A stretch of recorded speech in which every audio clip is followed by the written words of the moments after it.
Hello दोस्तों, स्वागत है आपका बोधि थिंक से चैनल पर। मनुष्य के जीवन में ऐसा मौका जरूर आता है जब वह संशय में घिर जाता है।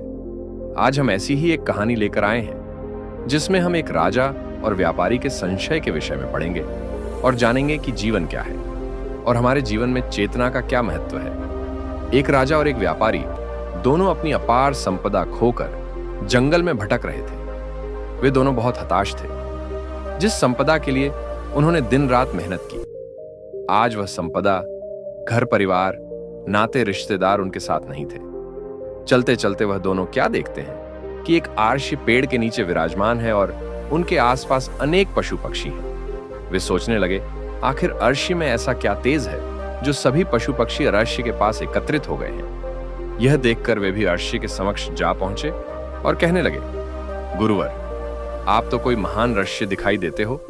कृपया करके हमें हमारे दुखों से मुक्ति का मार्ग बताइए। हमने जीवन भर अपनों के लिए मेहनत की, लेकिन उसके बाद भी आज हमारे दोनों हाथ खाली हैं। आखिर हमने ऐसा कौन सा पाप कर दिया जिस वजह से हम यह दुख भोग रहे हैं। आर्ष ने हल्की मुस्कान के साथ उत्तर दिया, सुख दुख तो जीवन के अनिवार्य अंग है, इसके बिना जीवन संभव ही नहीं है। राजा ने पूछा, गुरुवर, आप हमें बताइए, जीवन क्या है, इसका क्या उद्देश्य है।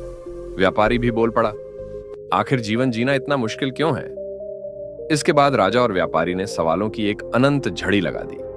दोनों के भीतर जन्मी जिज्ञासा को देखकर आर्ष ने उन्हें जीवन का गूढ़ रहस्य बताना शुरू किया। आर्ष ने कहा, हमारा सांसारिक जीवन अद्वैत से घिरा हुआ है, जिसका अर्थ होता है दो। हमारे भीतर दो प्रकार की शक्तियां हैं, एक है प्रकृति और दूसरी चेतना। मैं तुम्हें एक एक करके प्रकृति और चेतना के विषय में बताता हूं। हमारा जन्म लेना, धन अर्जन करना, प्रेम करना, विवाह करना, भावनाओं में बहना, संतान उत्पन्न करना, डरना, हंसना, रोना, ये सभी क्रियाएं प्रकृति के भीतर आती हैं। जन्म से मरण तक व्यक्ति सिर्फ बहते हुए जल की तरह होता है, जिसे जहां स्थान मिलता है वह वहां की ओर एक बेहोशी में बहता चला जाता है। हमारा पूरा जीवन एक लंबी गहरी बेहोशी है, जिसमें कब वक्त गुजर जाता है हमें पता ही नहीं चलता। दूसरी ओर चेतना है, जिसका जन्म लेना बहुत ही विरल घटना है।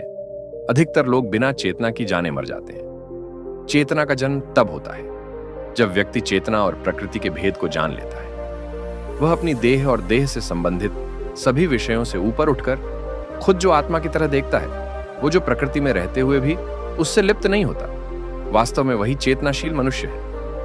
जीवन एक मौका है और जीवन का लक्ष्य अद्वैत के भेद को जानना है।